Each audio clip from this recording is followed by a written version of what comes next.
Masih dari Jawa Timur di Geopark Nasional Bojonegoro. Pagi ini saya sudah memulai perjalanan menuju satu puncak gunung yang ada di Geopark Bojonegoro. Meski tidak terlalu tinggi, gunung ini menyimpan beragam kekayaan geologi. Bojonegoro memiliki banyak geosite yang menjadi bagian dari Geopark Nasional. Dan salah satunya adalah Gunung Batu Tapak Sewu. Uniknya nih, Gunung Batu ini ada di tengah pegunungan Kapur, tepatnya ada di Desa Kerondonan, Kecamatan Gondang.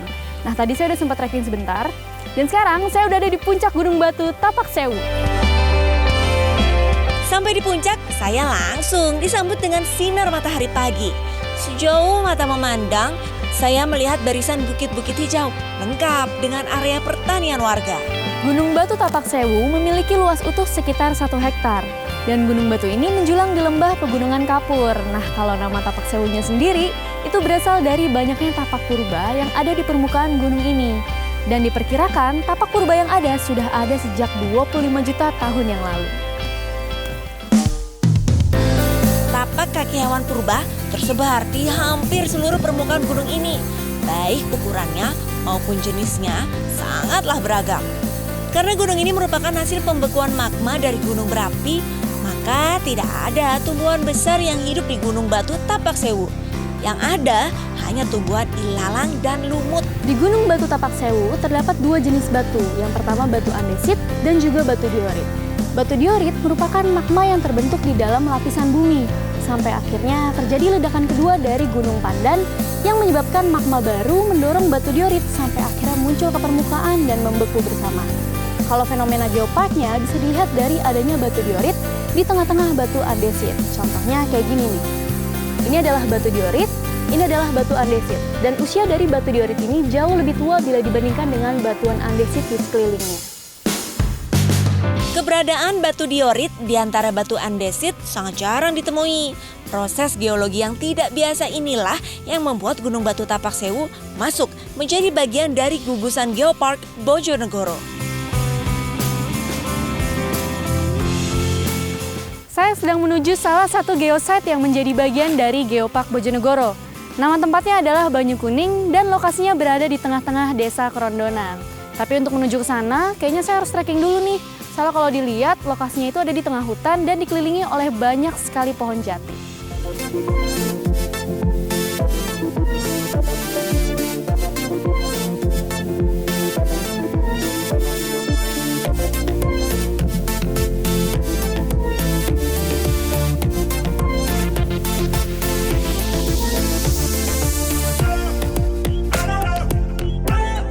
Banyu Kuning merupakan bukti dari adanya potensi panas bumi di lokasi ini.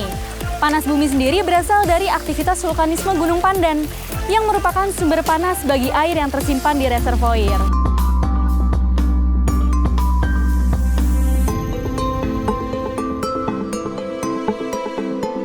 Air yang mengalir ke sungai membentuk air terjun kecil dan memiliki suhu sekitar 30 derajat Celcius, sehingga cukup hangat bila disentuh. Pancuran air di Banyu Kuning pun tidak pernah habis. Hanya saja bila musim kemarau tiba, debitnya akan berkurang. Di sekitar sumber air ini bisa dilihat nih, bebatuannya itu berwarna kuning. Tapi warna kuningnya itu bukan berasal dari air panasnya, melainkan dari batuannya sendiri yang mengandung mineral besi. Jadi mineral besinya itu dipanasi terus-menerus sampai akhirnya berwarna kuning. Kayak gini. Timbulnya warna kuning pada batu ini sudah dibuktikan dengan hasil penelitian yang dilakukan oleh tim geologi Universitas Pembangunan Negeri Veteran Yogyakarta pada tahun 2016 lalu. Lokasi Banyu Kuning kemudian ditetapkan menjadi hulu dari Geopark Bojonegoro. Banyu Kuning memiliki 4 titik sumber air. Jadi selain yang tadi di sana, yang keluar langsung dari pancuran, di sini ada lagi nih 1.